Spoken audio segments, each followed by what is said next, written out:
ॐ गणपतये नमो नमः सिद्धिविनायक नमो नमः अष्टविनायक नमो नमः Ganpati Bappa Morya.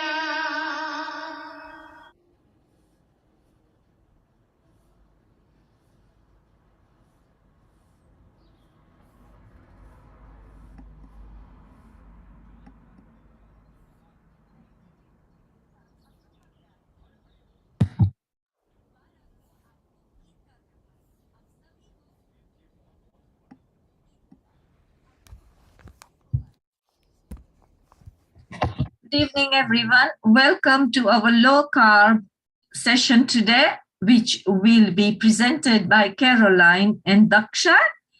I am standing in today for Panna, who is unavailable today. Please bear with me. I have not hosted this session before. So I will just say one Om, and then I will hand over to Caroline. Oh,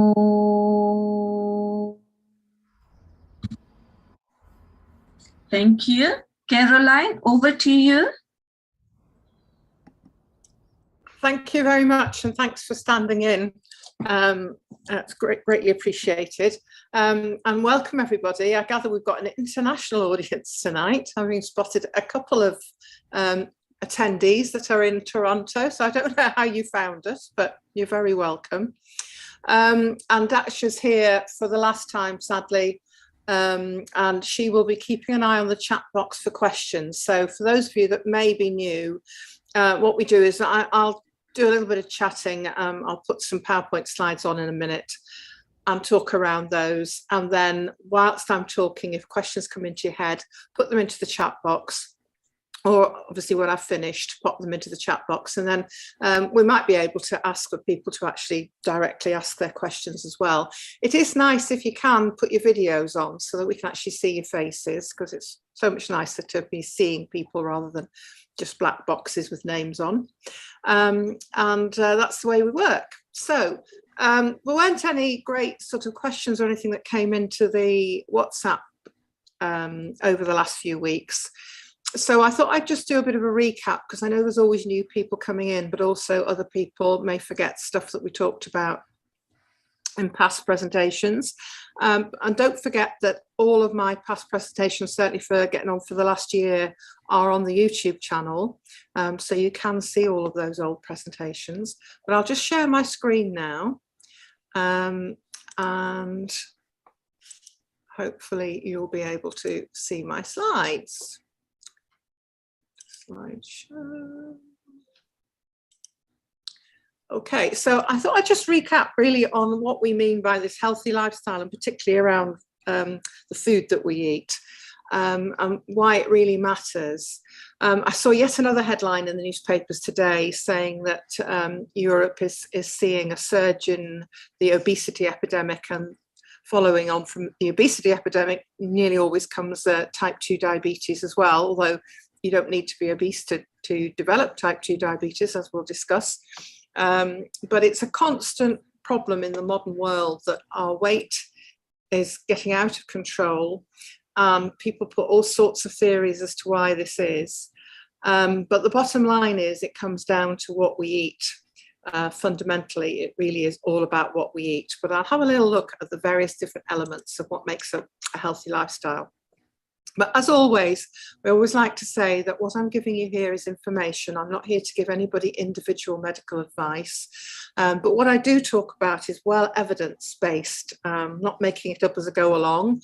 I'm not following a few weirdo scientists. There is a huge amount of evidence for everything that I say in terms of how important good nutrition is and how different types of foods can affect us for the better or the worse.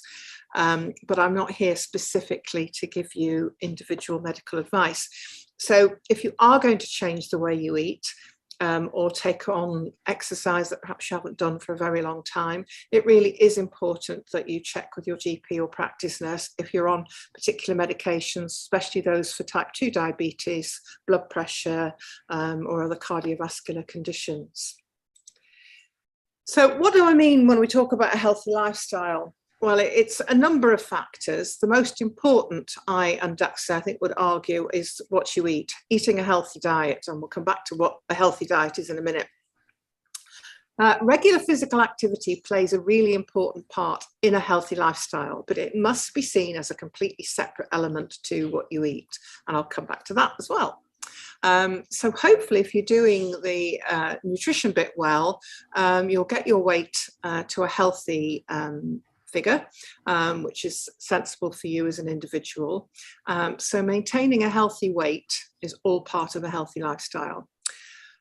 In the modern world, we seem to be particularly struggling with stress, and learning how to manage the stresses in your life is a really, really important aspect of being able to maintain good health. And part of that is getting adequate sleep, and stress and sleep often interact with each other. You know, if you're very stressed, you might not sleep well, or if you're not getting enough sleep, you're not prioritizing sleep, that can help to add to your stress burden. And there's lots and lots of evidence to show that inadequate sleep has a big part to play in people struggling with weight gain. So it seems maybe a bit sort of like polar opposite, that you think if you spend a lot of time sleeping, that would encourage you to put on weight because you're inactive and, you know, sleeping. But in fact, the way the metabolism works, the body needs sleep to repair and to have a healthy function, and therefore not getting enough sleep drives hunger, but also can encourage weight gain. It goes without saying, and hopefully I'm speaking to the converted here, that not smoking is a very good idea if you want a healthy lifestyle.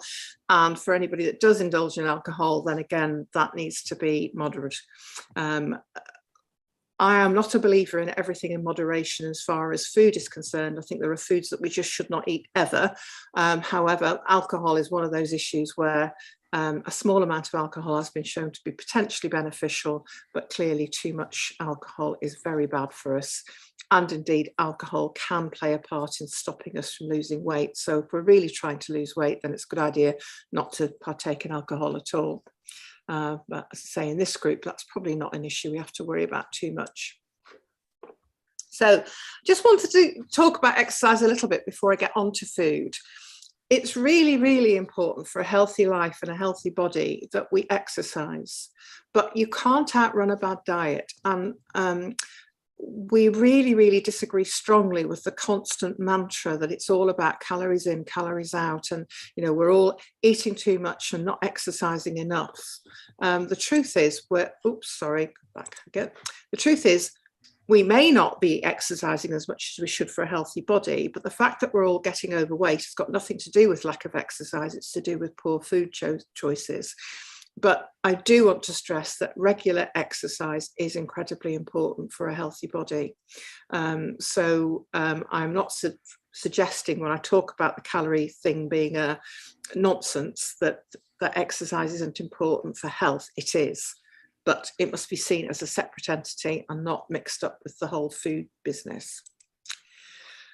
And the reason for this is that this calories in, calories out theory is all very well in physics with sort of a contained system, such as physicists will use in a laboratory to test the amount of heat that's required to raise water by 1 degree.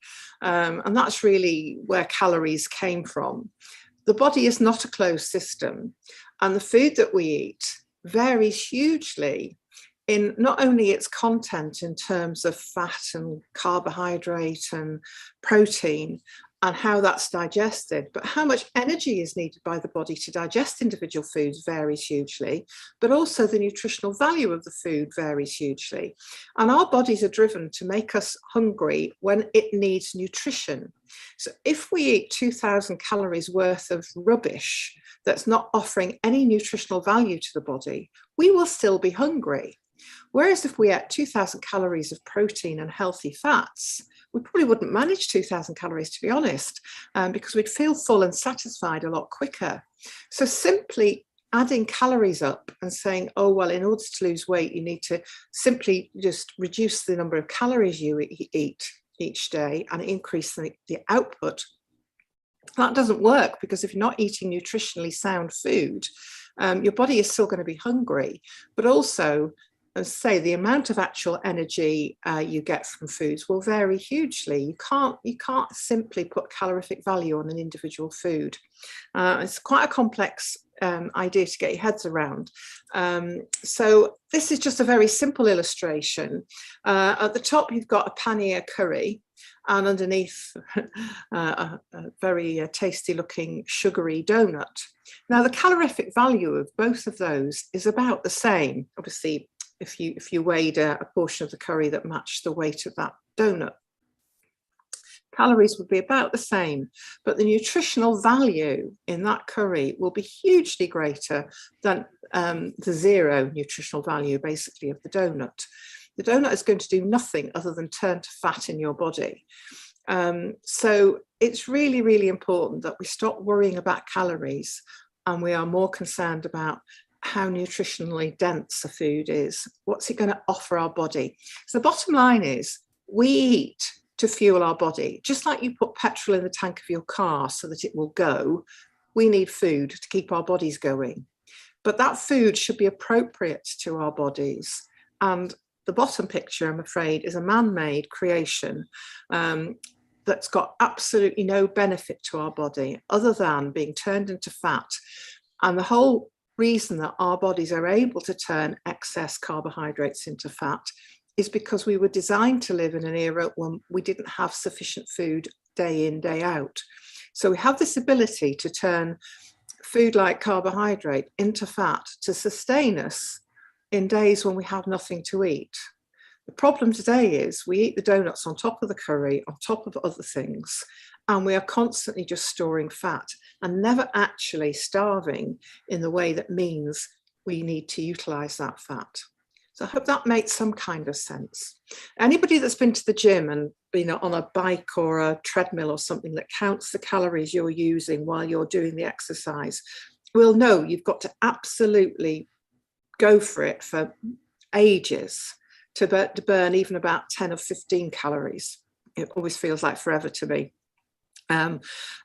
So, you know, the idea that you can have a donut and then go for a walk around the block and walk it off is just nonsense.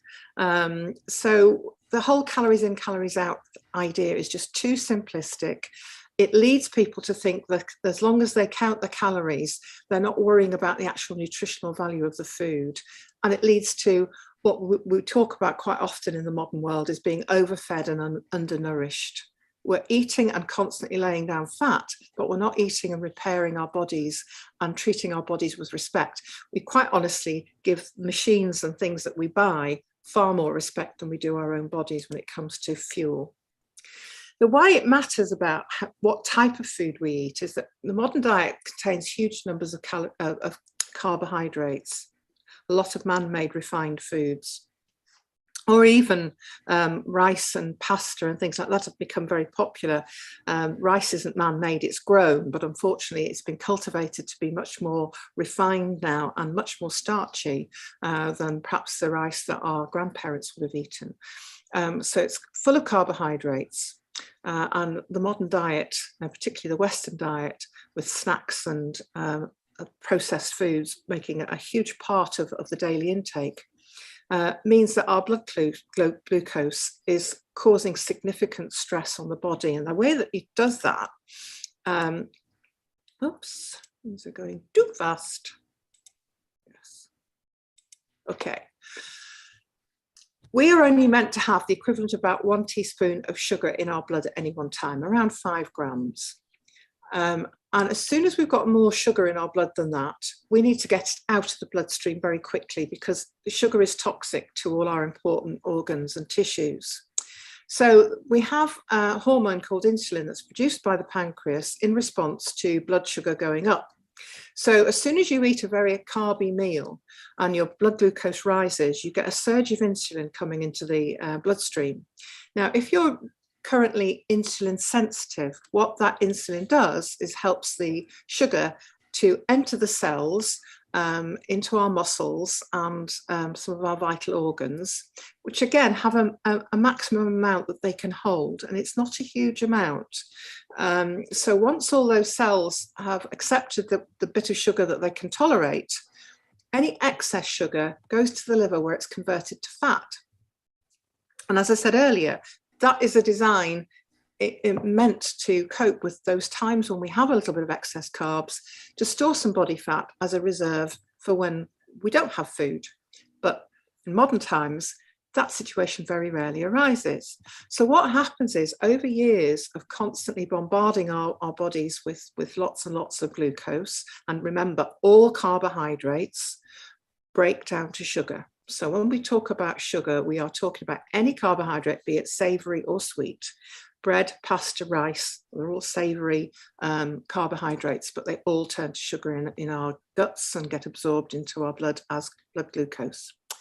So when we bombard our bodies year after year after year with far too much glucose, our tissue starts to become resistant to insulin. And so what happens is the blood glucose continues to rise. The pancreas, in response, tries to pump out more insulin to help.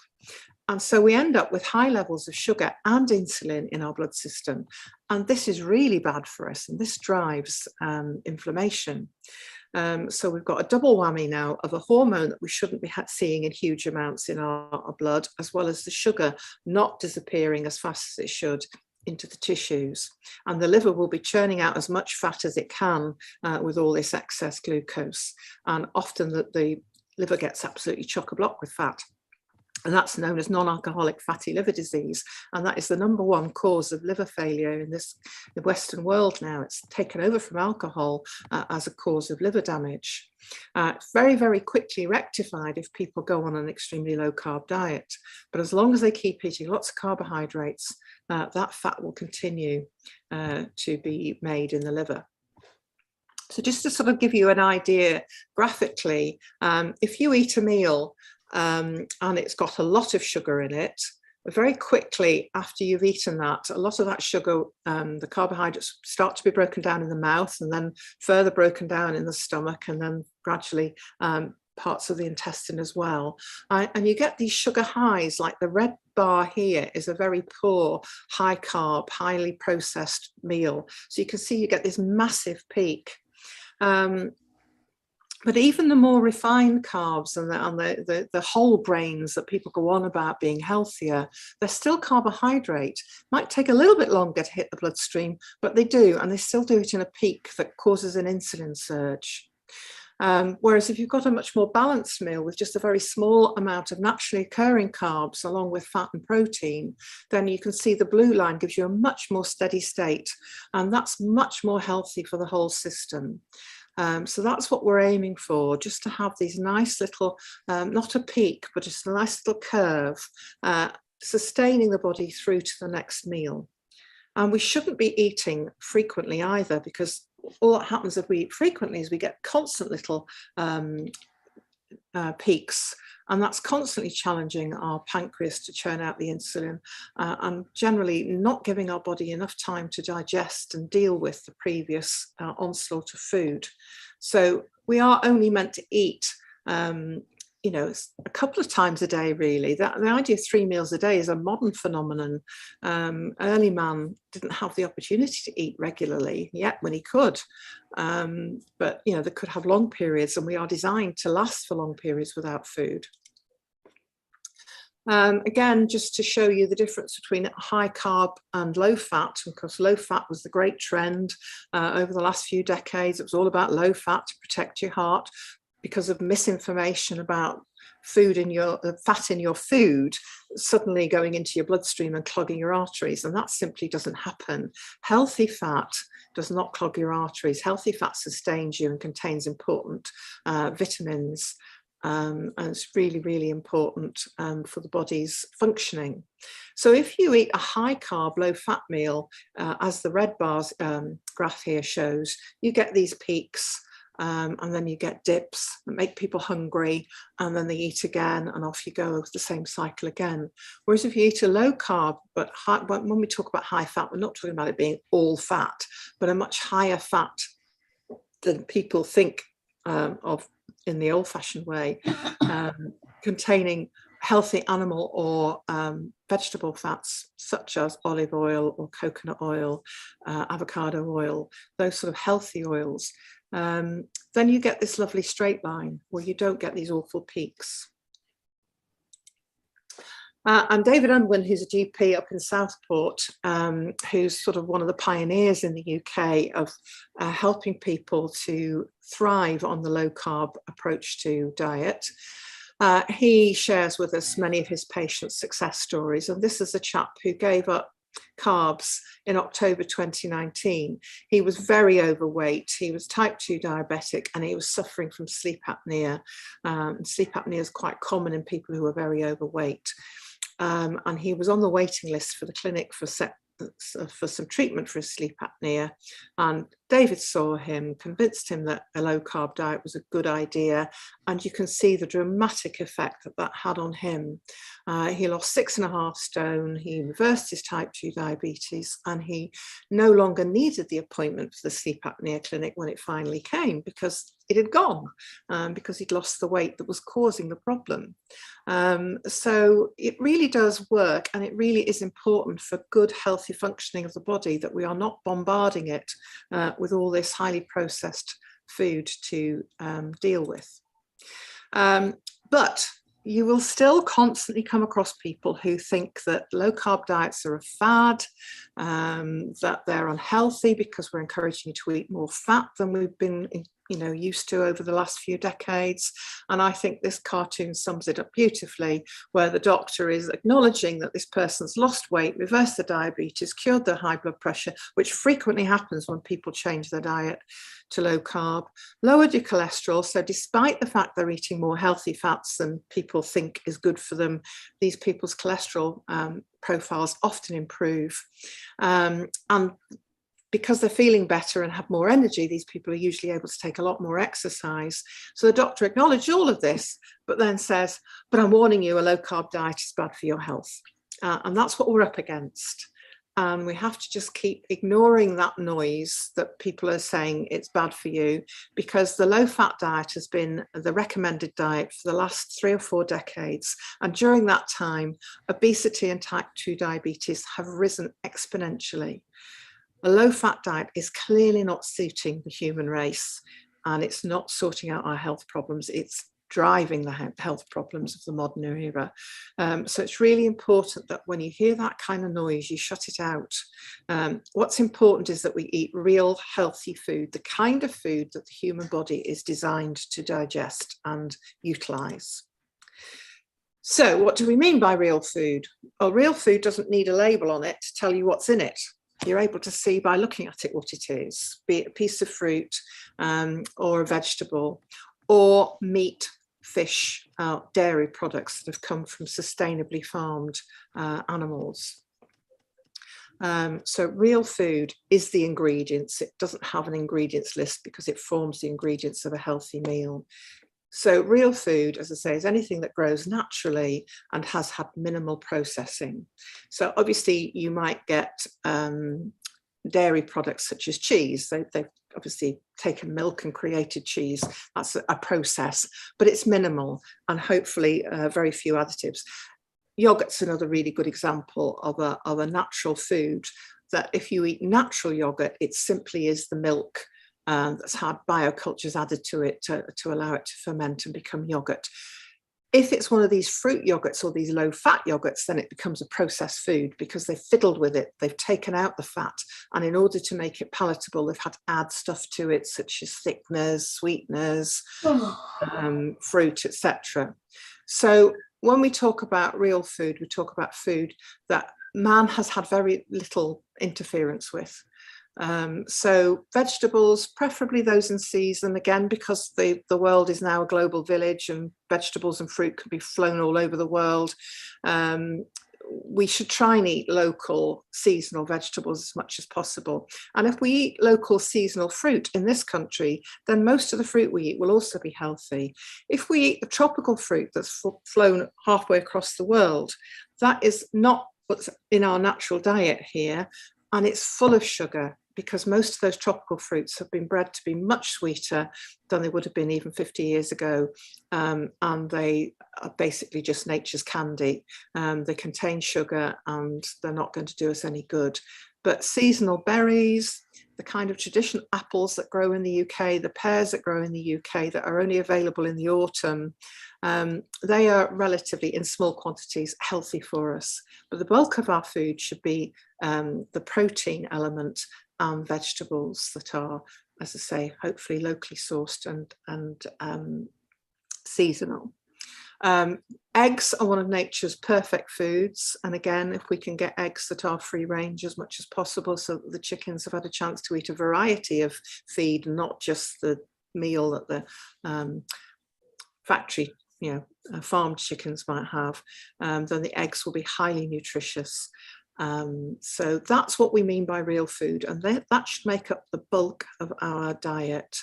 Bread, pasta and rice should be tiny, minimal part of our daily intake. And if you're a diabetic or trying to lose weight, then you really need to try and leave those things out, because those starchy foods are going to interfere with your metabolism and really make it difficult for you to lose weight.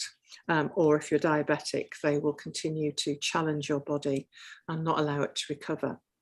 So that's really all I wanted to say. I'm hoping that there'll be lots of questions, because I've kind of gone over these topics in a variety of ways over the last year or so.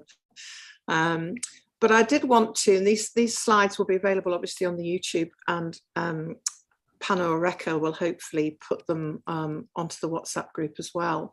But there's a few resources here. There is so much information out there to help you choose a healthy diet, whether you're vegetarian or a meat eater or a pescatarian or whatever. There are huge resources that will give you suggestions for how to produce healthy meals. The ones I've given you here are the Public Health Collaboration, which is the organisation that Dacha and I belong to, which is trying to promote this healthy lifestyle. And on our website, there are some wonderful sugar infographics that David Unwin, who I mentioned earlier, has produced that show you what typical foods that the average Western diet consists of, how they equate to teaspoons of sugar, and it can be quite shocking to see. I recently did a little sort of a demonstration for a group where I took a standard sort of British diet, which was cereal and toast for breakfast, sandwich and biscuits for lunch, or sandwich for lunch with possibly a fruit yogurt, biscuit with coffee, an evening meal with protein and potatoes or rice, and a small cake. And the amount of sugar that diet consisted of was a quarter of a kilo packet. It was 250 grams of sugar, which is basically a quarter of a packet of your standard kilo bag of sugar. And that is what a typical diet might be for the average person. You might look at it and think, well, that's not too bad. But they are eating that quantity of sugar every day, and it is no wonder we're getting fatter and sicker. So we really need to be aware of how much carbohydrate is in the food that we're eating. So the PHC, there's other resources on the PHC website, but the sugar infographics are incredibly helpful, and they have them for lots of different types of foods. So whatever way you eat, you'll probably find an infographic that will be useful for you. Dietdoctor.com, I cannot recommend highly enough. It is a website that you can subscribe to, i.e. for a small payment, but there is a huge amount of information that's available free to anybody. So don't be put off looking at it because you think you're going to have to pay for it. You will access a lot of really good information without having to pay. But also they have a YouTube site, which is the link immediately below Diet Doctor, where all their videos of various different experts are available completely free. YouTube, on YouTube, you'll also find Low Carb Down Under, where there's a huge variety of wonderful talks by experts from all over the world on all sorts of different aspects of diet and health.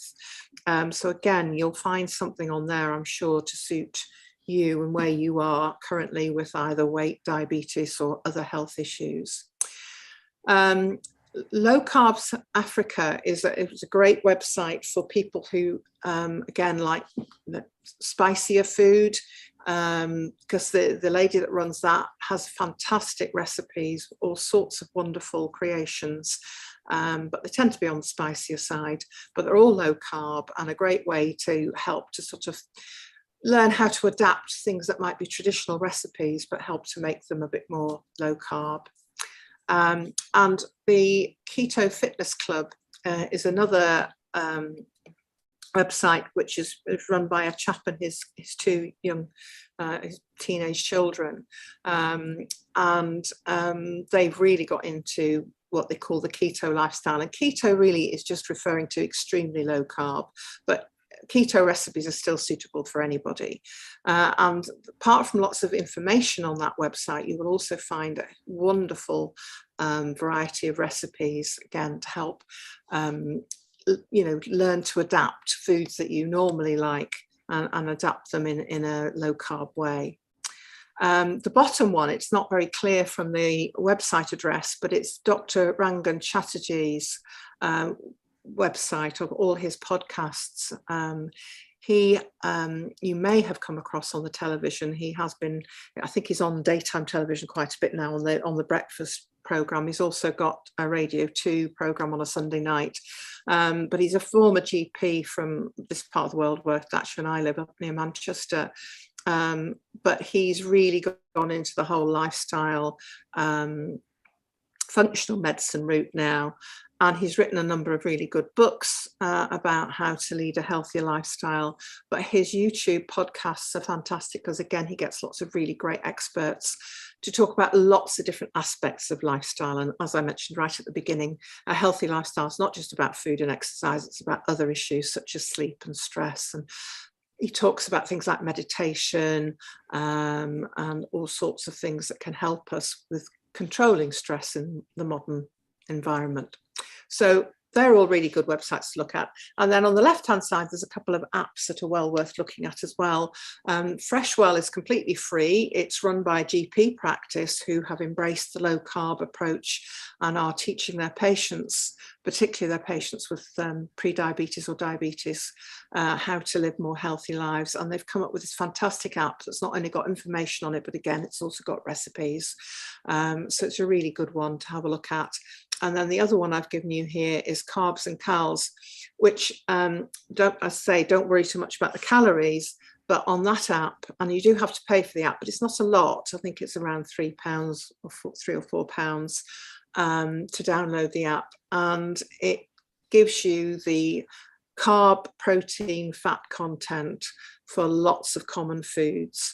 So if you're trying to just work out how your plates are looking and how they're stacking up in terms of carb content, fat content, etc., then it's a really useful app to use to sort of learn how to moderate your carb intake. So there's just a few really good resources, because you will come across lots and lots of stuff, and it's sometimes difficult to know what's reliable and what's not. But those are some really good resources to learn lots and lots about diet and lifestyle. And that, I think, was the end of what I wanted to share with you. So if I stop sharing and we go to the chat box. Thank you, Carolyn. That was really informative. I've put in the chat box, we've not got any questions at the moment. That ghee is healthy too, but I just wanted to clarify that it's butter ghee, not vegetable ghee. Oh, yes, absolutely. Ghee is a really useful fat because they've taken the milk solids out. You can fry at quite high temperatures. We wouldn't be encouraging you to fry loads of foods, and we certainly don't encourage a lot of deep fat frying on a low carb diet, because although we're encouraging you to eat healthy fats, we're not encouraging you to go too mad. But ghee is very, very useful, because one of the ways that you can make your vegetables so much more exciting is to either stir fry them, saute them, or roast them with a little bit of healthy fat, and ghee can be very useful for that sort of thing. fruit and veg do not fill you up, you need bread and rice. I think that's a misunderstanding, and I think protein will fill you up. Protein takes an awful lot longer to be digested than bread and rice. What bread and rice do, the bulk of them, fills your stomach and makes you feel full. But it gets broken down into sugar very quickly, and that sugar peak that I showed you, and then the drop that follows it, that sends out signals to your body that you're hungry again, whereas protein takes much longer. So it all depends what you mean by fills you up. If you want to feel at the end of a meal, well, yeah, go ahead, stuff yourself with bread and rice, because you'll certainly feel that. But that doesn't satisfy your body's needs. And I think we need to relearn, because portion size is the other thing that has increased dramatically over the last few decades. And we've all got used to the idea that at the end of a meal, we should feel bleh, otherwise we can't have had enough. Whereas I think if you asked a lot of our parents, especially somebody as old as me, my parents, grew up before the Second World War and survived through the Second World War, where food was certainly not too plentiful. I think there's a lot of evidence to show that we were never healthier than people that lived just after the Second World War, when food was still rationed, because we didn't overeat. But we were probably eating really healthy, locally produced food, which was nutrient dense, but not tons of carbs. So I think the idea of what it means to feel full can mean different things to different people. And there is a modern assumption that feeling full means that you are stuffed. And that's not necessarily right at all. Do you want me to read the next question out? It's from Nita. She says, recently I have been looking at olive oil, but could not find cold pressed. It said mechanically extracted, but is extra virgin. Is this any good?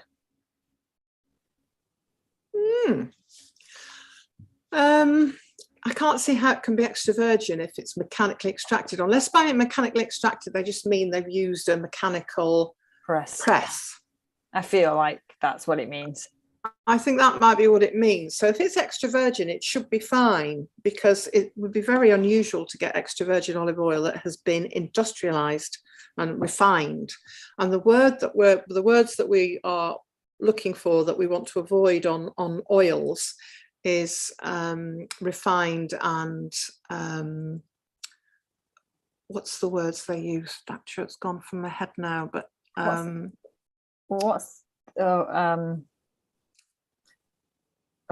can't think of it either. It'll come to us. Yeah, I've got some that I use for demonstration purposes. I do not cook with. I've got some bottles of oil outside. If I can't find, it doesn't come to me before the end of this, I'll stick it into the WhatsApp group. But if it's extra virgin, then I'm assuming the mechanically extracted bit just simply means it's been pressed, and that should be okay. But anything that says refined on it, you don't want. Canola oil for cooking, is this okay? Right, yes, you're in Toronto. So we call canola oil rapeseed oil over here. And we prefer not to use rapeseed oil if we can help it, because it's got a different balance of the omegas in it. Omega-3 is a really healthy one. We need a ratio of 1-to-1 with omega-3 and omega-6. And some of these other seed oils, apart from them being industrialized in the way that they are produced, have also got a completely wrong balance of the omegas. So we don't desperately like rapeseed oil or canola oil if you can avoid it. It's cheaper, which is why it's used a lot. If it says cold pressed rapeseed oil, then it's going to be better than a refined one. But we would say to use in moderation, not to use it, as the only cooking oil you use. Coconut oil and avocado oils are both pretty good for cooking, as well as ghee. So for Indian cooking, I would recommend ghee. I would. You? Yeah. Yeah. And it tastes good. Well, it tastes good to me. Yeah. Any other questions? tonight? If anyone wants to actually ask the question live. Very quiet. Yes, you can, if you want to put your hand up, you can do that on the reactions box at the bottom. Oh, we've got a question. Is vegan ghee good? Well, no, I would say. I would say no too. Yeah. I don't know what it's made from. I really don't, if it's vegan. I know there are vegetarian ghees out there, and they are generally made from refined oils. So I would say no. I think if you're vegan, you want to go for something like the avocado or the coconut oil. Mm.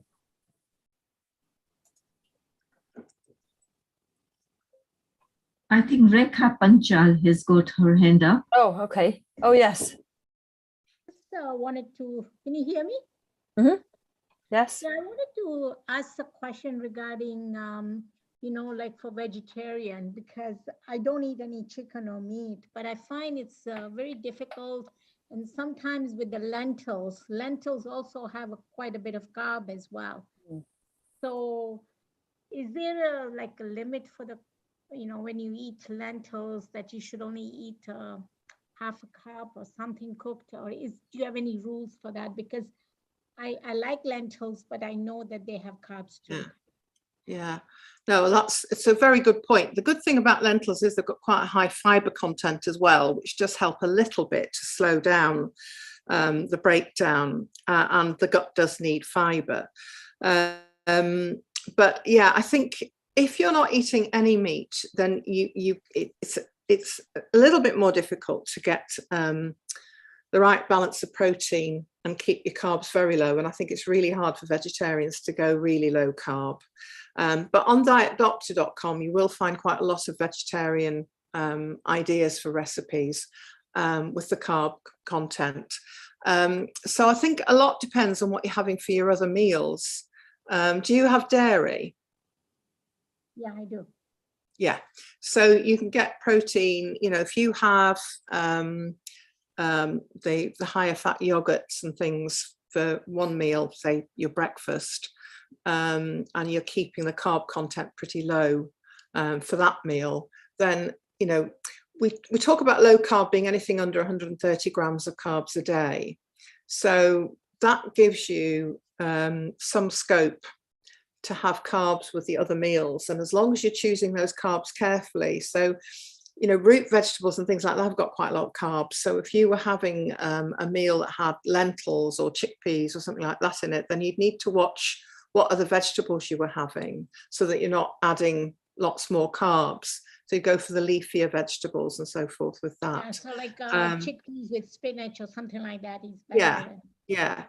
So just be wary of the root veg. Root vegetables are still healthy, but we have to remember that they've got carbs in them. So if you're keeping an eye on the total carbs you're having in a day, then you can count your lentils or your chickpeas in. And I think you just have to accept that you can't. It'd be very hard for a vegetarian to go keto. Keto is usually when we're talking about 20 grams of carbs as a maximum. But you can still go quite low carb if you're watching the carbs everywhere else.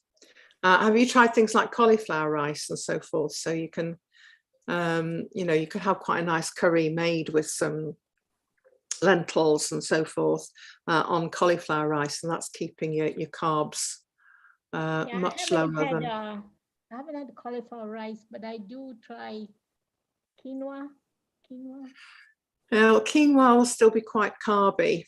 Yeah. So cauliflower rice is really great and very easy to make. If you, some people grate it, but if you've got a food processor, just chuck your cauliflower into the food processor and whiz it round till it looks like rice size granules, and then it just needs to be steamed for a little while, either with some nice stock or some ghee and some spices.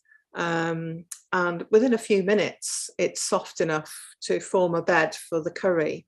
And that keeps that meal then very low carb, and of course adds to your fiber as well. So that's a really great way of having that tasty curry and not feeling that you're completely missing out on the accompaniment, but it's a much healthier accompaniment than the rice or the quinoa. Anything like buckwheat, quinoa, couscous, I'm afraid they're all grains and they're all carby.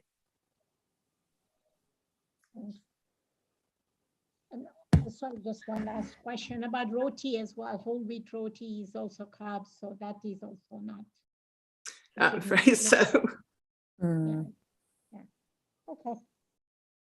I think, have we shared a recipe for almond flour roti? I think we must have done in the group, but I can share it again. Yes, yeah.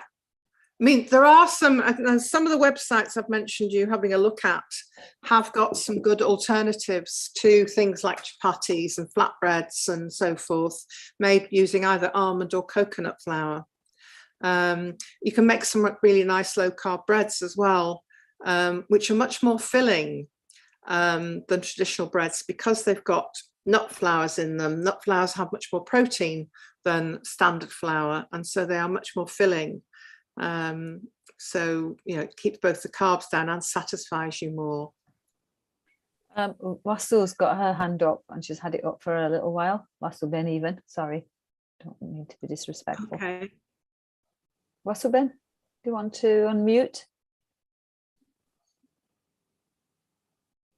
Right. That's You know, it, I lovely. use rapeseed oil. It says crisp and dry, and it says 100% omega-3. Is that good enough? So what kind of oil? Rapeseed. It's rapeseed, and it says crisp and dry, and high in omega-3.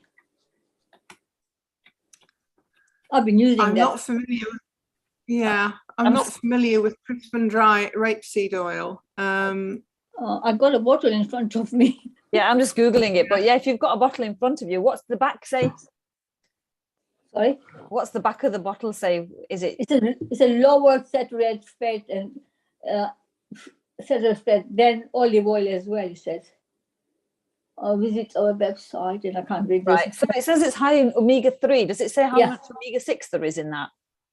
I can't read it because my eyes not that good enough. Okay, I'm trying to Google it because it does. Okay. I've got it in front of me, yeah. and it does say that it's and you might be surprised to know that it's lower in saturated fat than most other edible oils and a natural source of omega-3. But it doesn't say how much omega-3, and it doesn't say how much compared to omega-6. Yeah. And I'll let Carolyn explain the significance of that. Well, that's marketing for you, and you know the marketeers for all these products know what the strap line should be these days. They know the things that people have been told are good for them and bad for them. Now, saturated fat, there is absolutely no evidence that saturated fat from healthy natural sources is unhealthy, and every single fat on the planet that comes from a natural source is a mixture of saturated, unsaturated and polyunsaturated, and it's all part of this old myth that the fat that we eat turns to globules of gunk in our blood vessels. That's just not true, and therefore they're distractions. So, I mean, I know that a lot of people have been put off coconut oil because coconut oil has more saturated fat in it than butter does. But it's a naturally occurring fat and our body is able to deal with it. Marketeers will use phrases like that, and it's always, to me, telling if they don't put the actual proper statistics on the bottle. So they're just trying to get you to buy it because they know what's going to attract you, if that makes sense. Yeah. So, you know, don't throw it out. But what I would say is you should have, you know, olive oil is great. And if you get extra virgin olive oil, it's expensive. So we don't advise cooking with it. It's there to, you know, help with dressings or to be drizzled over things and so forth. And I would have a mixture of different things for cooking with, and I wouldn't use the rapeseed as my only cooking oil. I only use that one.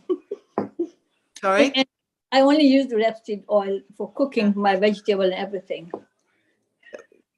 Have you got any feelings about ghee? Would you use ghee if you could? I have ghee and I use it too. I mean, I do use ghee as well in some of the vegetable I cook, but mostly is my rapeseed oil I cook with. Well, I think you should try and mix it up a bit more and Okay. use more of ghee. Yeah, thank you. Because I'm pretty certain that rapeseed oil is not the best in terms of the balance, and therefore a little bit's not going to do any harm, particularly if it's a good quality one. But again, does it say on the bottle whether it's cold pressed or? It doesn't say. I can't, as I said, it's such a small writing that you can't even. Yeah, I know. That again is usually significant. If things are so small you can hardly read them, it's to discourage you from reading things they don't want you to see. Yeah, anyway, thank you. And is the coconut oil better than you mean to say? Yeah. Okay. It needs to be good quality one. Yeah, I used to virgin coconut oil. No, coconut oil is very useful. Yeah, I used to use that one, then somehow I changed to this one, and I think I have to go back to coconut oil now. Thank you very much, Caroline. It's nice to know. Thank you. Bye-bye. Thanks. Nice talk. So, questions in the chat. What is your stance on soaking oats overnight, Carolyn? We don't want you to eat oats, basically. So, find something better for breakfast. Chia seeds soaked overnight in yogurt's quite nice. But oats, unfortunately, are just carbohydrates, so they break down to sugar, whether they've been soaked or not. So, unfortunately, we would discourage you from eating oats. Yeah, absolutely. Is millet flour better than wheat flour? Millet's a grain. They're all high carb flours. So really it's the nut flours that are the best alternatives, which are gluten-free flours as well. And don't be put off if you've got a gluten-free flour and it's just a gluten-free wheat flour, it will still have a high carb content. I think a lot of people get confused and think that gluten-free flours are automatically low carb. They're not. The gluten is just one element of the grain, but it's the carbohydrate's still there. Yeah. So any gluten-free products, look at the carb content, get used to reading your labels and look at the total carbs, not just the sugar bit. Because the bottom line is all carbohydrates get broken down to sugar. Anyone else want to come on live to ask Yeah, a question? Caroline, can I ask you a question? What do you think of groundnut oil for cooking and frying? Sorry, who is that? I'll spotlight you. I think groundnut oil, it depends how it's made. Actually, but I think you can heat it at quite a high temperature. You can, but if it's not mechanically extracted, sorry, that's pressed. If it's refined, so the clue would be on the bottle as to how it says it's manufactured, because it's the refining process of a lot of these oils. Because nuts, some nuts are quite oily, but seeds and many of the oils that are produced in mass market, they've used chemical processes to extract the oil from the seeds or the nuts, and it's that chemical production cycle that produces all sorts of toxins and things that are really not good for us, as well as the omega balance not always being correct as well. So I'm very wary of any oils that are anything other than cold pressed, because the chemicals that have been used in the production process are really harmful for us.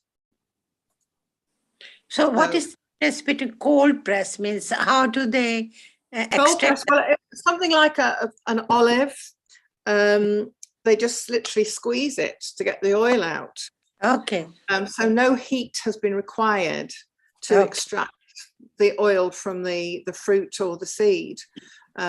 So, they are going to be, that's why they tend to be more expensive, because obviously it's a more labor intensive process, but it's much, much better for us. And this is why ghee is so useful, because ghee is comparatively cheap compared to so many of these oils. So oils are great for dressings and things, the good quality oils, where you're using them more sparingly, whereas something like ghee is useful for bigger sort of But cooking even, sorry, Caroline, even when you are making ghee, it has to be heated quite well. Well, that's a slightly different thing. You're just heating it very slowly to melt the butter, basically. Yes, yes. To allow the separation. We're not talking about high industrial heat processes. Okay. The seeds and the processes they use to get oil for a lot of these. I mean, vegetable oil. What does that mean? Vegetables don't tend to have oil, do they? So they're using the seeds and so forth from these plants, and exposing them to high heat and intense chemical processes to extract the oil, and that's what's so harmful. Ghee is a fairly simple matter of just warming the butter enough for it to melt so that you can separate the milk solids. So Yes. It's not an industrial process in the same way. Okay, thank you. Okay. So somebody's asked about making ghee, and obviously they've said about grass-fed butter. So I said Kerrygold is a grass-fed butter, and organic Yeo Valley. As I'm aware, that's grass-fed too. Check that on their website. What about Anchor butter? Anchor butter, that those cows that they make the Anchor butter from, they've not eaten grass really. They've been fed grain. All right. And that's not their natural diet.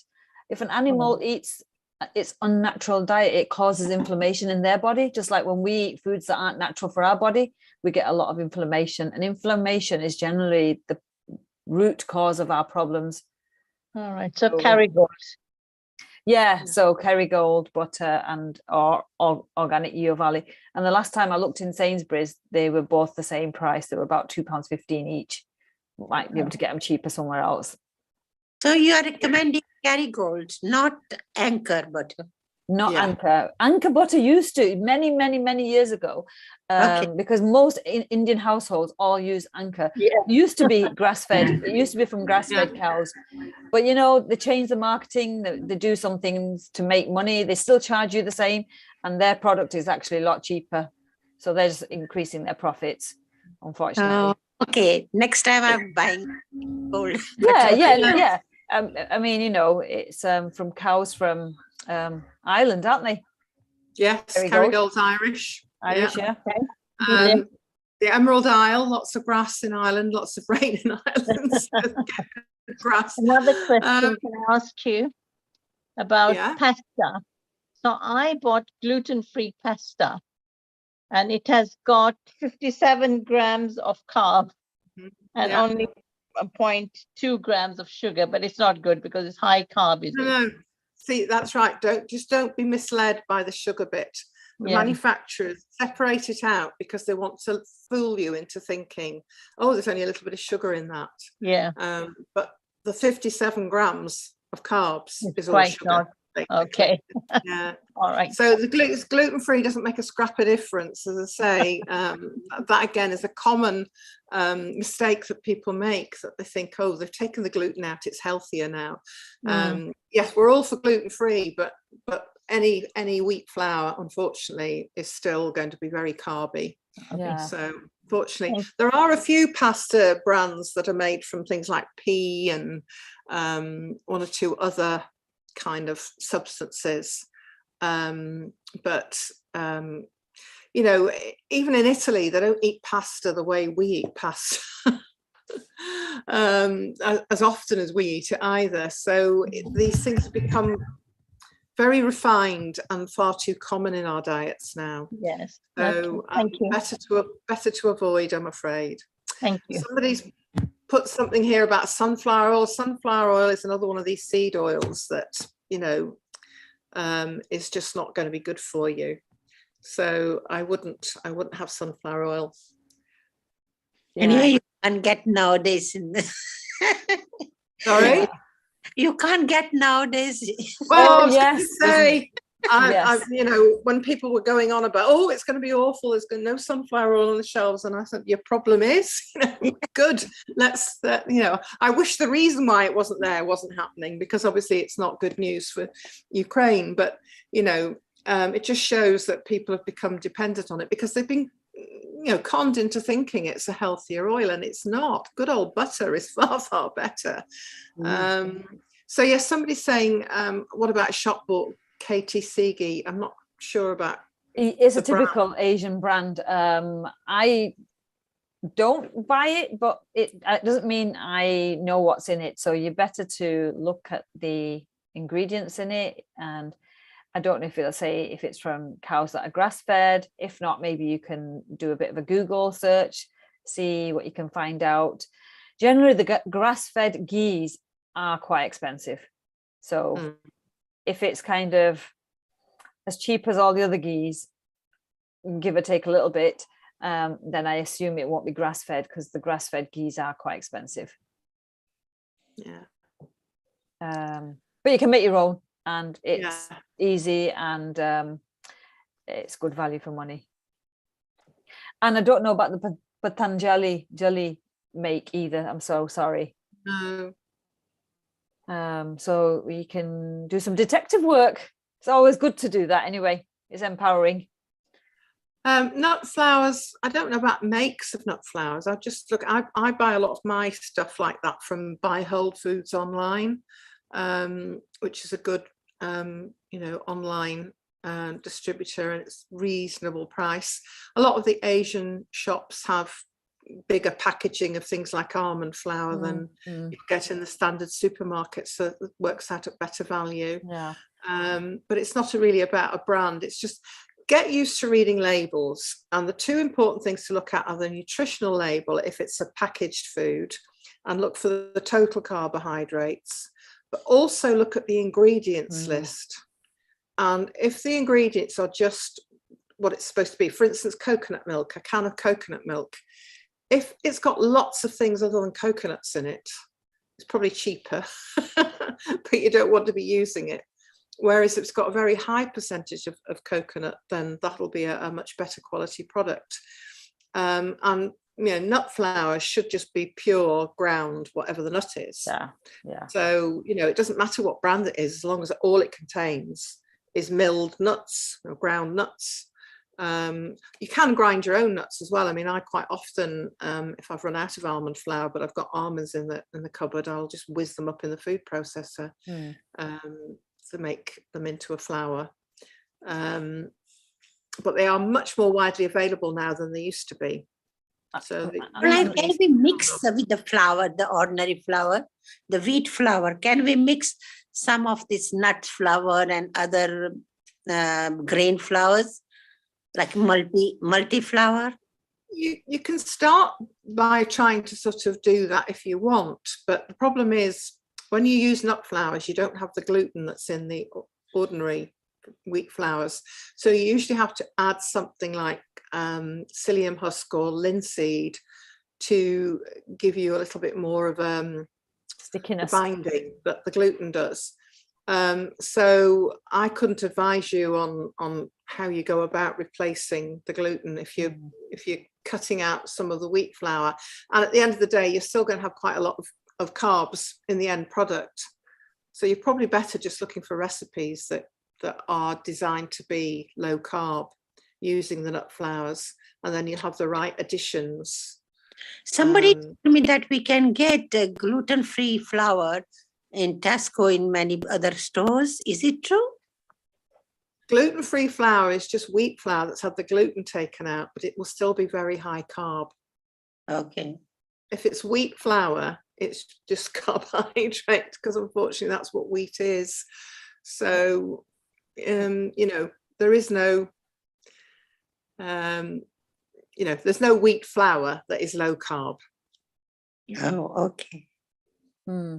There's a big a market, isn't there, now for gluten-free foods, because people... Yes, because a lot of people have gone gluten-free. but really they should be going naturally gluten-free. So Yeah. they should be choosing the food that never had gluten in it in the first place, Yeah. not food that's had gluten taken out of it. Yeah, because it's And- been processed. yeah, and that's the difference. People think, Yeah. okay, I'll get this gluten-free chapati flour, but it's no better unless you've got a gluten intolerance than the other flour. And sometimes I feel like it's probably even more carby somehow. Yeah. That gluten is a protein that's been removed. Yes. Yeah. So if you have celiac disease where you just do not tolerate gluten, then, you know, those people need products that don't have the gluten in them. But what I think a lot of other people who feel they're gluten intolerant rather than just, you know, have obvious celiac, what they often don't understand is whatever their health issue is, it's probably being driven by the inflammation that all these carbohydrates are causing. It's not the gluten per se. So just having a gluten-free flour isn't necessarily going to make a difference. You need to be radically changing your approach to food. And it's the impact that the insulin and the sugar has on your system that's causing the inflammation. So in order to reduce that, you simply need to reduce the sugar. And, you know, it's pretty shocking that by the age of 8 today, most children have had more sugar in their life than an adult would have had in their entire life 100 years ago. So we have changed our diet radically, particularly over the last 50 years. But the human body is not designed to eat what we're eating. And it's no wonder we've got so many chronic diseases in modern times.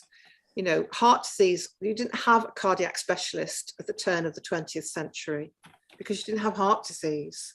People died from infections and trauma back then.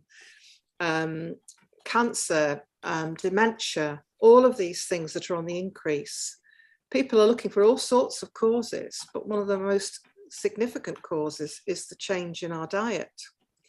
They call, you know, there's a lot of research now is suggesting that dementia is really type 3 diabetes. So we really do need to take seriously that nutrition is important. And I don't joke about the fact that we treat our cars better than we treat our bodies.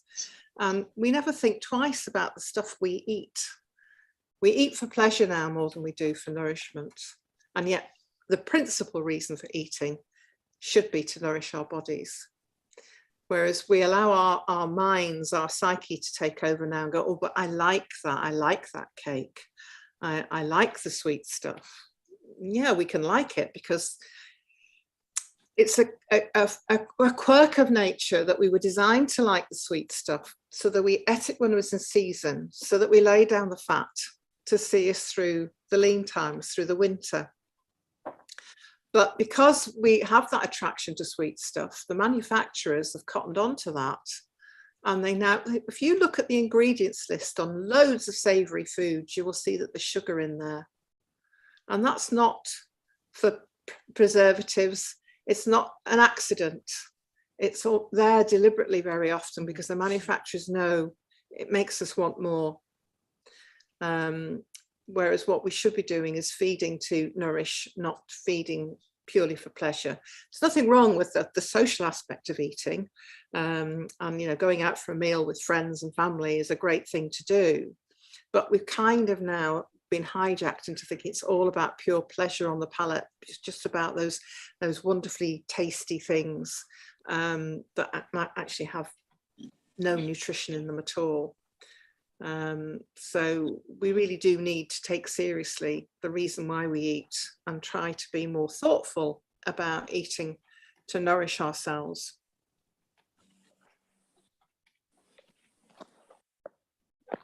We've got a question here. Veg and fruit, should we only be eating organic? Oh. Now, there's a website, it's the Environmental Working Group. So if you Google Dirty Dozen and the Clean 15, there's a dozen fruits and vegetables that you should, if you can, always buy organic. And then there's the Clean 15 that you never really need to buy organic. Now, I don't know how transferable that is for the UK, because I think it's an American thing, but you can find this kind of information out for the UK probably as well, you know. So Yes, in an ideal world, it would be lovely to eat it all organic, but organic produce is quite expensive. So I think that's a useful piece of advice, and buy the best you can. And, you know, there's lots about the planet as well at the moment. And I certainly try to buy both from the planet and from my own health point of view, try to buy local as much as I can, and what's in season. I don't buy fruit at all now, apart from British berries and apples, because tropical fruits are just full of sugar, and they've been flown halfway across the world. So they're not really good for us, and certainly not good for the planet. So, you know, be thoughtful about what you buy and try and buy the best quality you can. So either organic, or we buy a box, don't we?